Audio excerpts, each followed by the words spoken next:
Okay, the dilemma here is to come up with pinholes for adjustable shelving and to make them a consistent width. I've tried things like the pegboard, and that wears out over time. You have to position it just right, clamp it down just right. Tried a couple other methods, and I seem to get inconsistent results between the front and the back, or the left and the right side. So what I did is I came up with this jig here, which is enough to do a full-size 8-foot tall panel. And I developed this idea here a couple years ago when I did a bookshelf unit for somebody, and I wanted to make sure that all of my pinholes were consistent from the bottom all the way up to the top, on the left and the right, front to back. And because if I just use like a short piece, it was say 3-foot or 4-foot sections, yeah, you can take that and you can move that up a little further, but then the problem is that if there's any wiggle at all in how it positions, you're going to end up with inconsistent results, at least at the top half. So what I did was to come up with this here, and I'll give you a closer look at it. Spreader! Ah! Bobby! Okay, first, this is the inside of the left panel, okay, for adjustable shelving. And as you can see here, I marked here that this is going to be where I'm going to put a row of pinholes. This arrow here marks towards the front of the cabinet. This note here lets me know this is the inside, left, and the bottom. And again, the back and the row where the pinholes will go. Up here indicated the left top, and again I indicated this is going towards the front. Over here on the jig itself, as you can see here, I labeled it the bottom side, and I have a positive stop here for the bottom as well as for the face, there and here.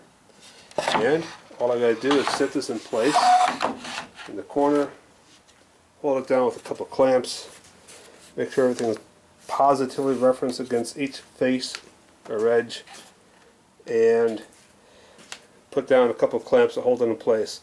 And now I know that all these holes will be consistent, okay, from the front edge to the back edge, from the left side and then to the right side. Additionally, what I did is I also routed a channel here that will allow the template guide on the router here to kind of just ride in between there, in between holes. Okay. I did the same thing on the other side here for when I flip this over. Now when I'm ready to do the other side though, I'm going to take these fences, so to speak, and I am going to flip them over so that they will then positively reference against the other edge. Again, another channel, consistent holes all the way up. One thing to keep in mind is that you want this template guide to be centered on the router bit, on the actual axle or arbor of the router. The way to do that is to use one of these, which is a centering pin. The router bit I'm using is a down cut, spiral down cut bit. That way it's cutting down into the wood instead of pulling up. If it was pulling up, it could pull up fibers and make it harder to get a nice clean hole.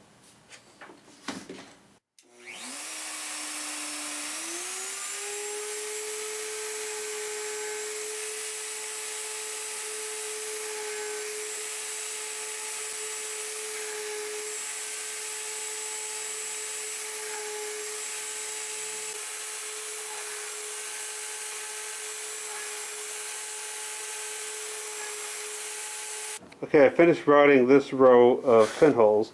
Now before I remove this, I want to make sure that I checked on each one of these holes here to make sure I didn't skip any.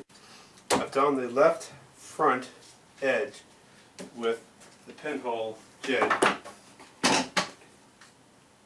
And as I showed before, the top here indicates that this side in this configuration will handle doing the left front and the right back. So this here is the left front. It's done. Set it over here. Now that it did this, which is the left front in the configuration, okay,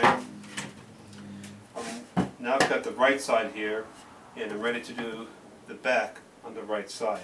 So I'm going to, and this is the front edge, so this is going to be a back edge. So this jig will do the left front and the right back. Here's the right side, the back edge, this is the front, this is the bottom, that's the top. Take this as such, reference the bottom of the jig to the bottom of the workpiece.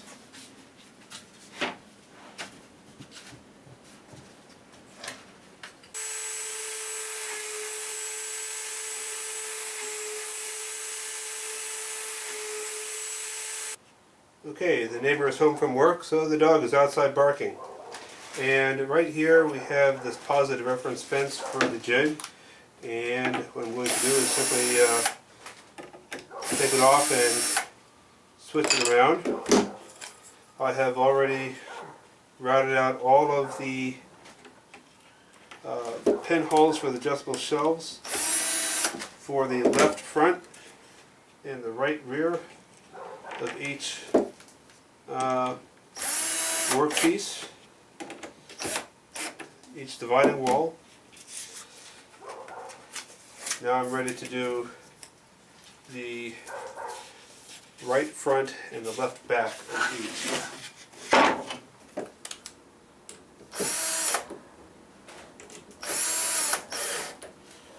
And also have to do the bottom of it.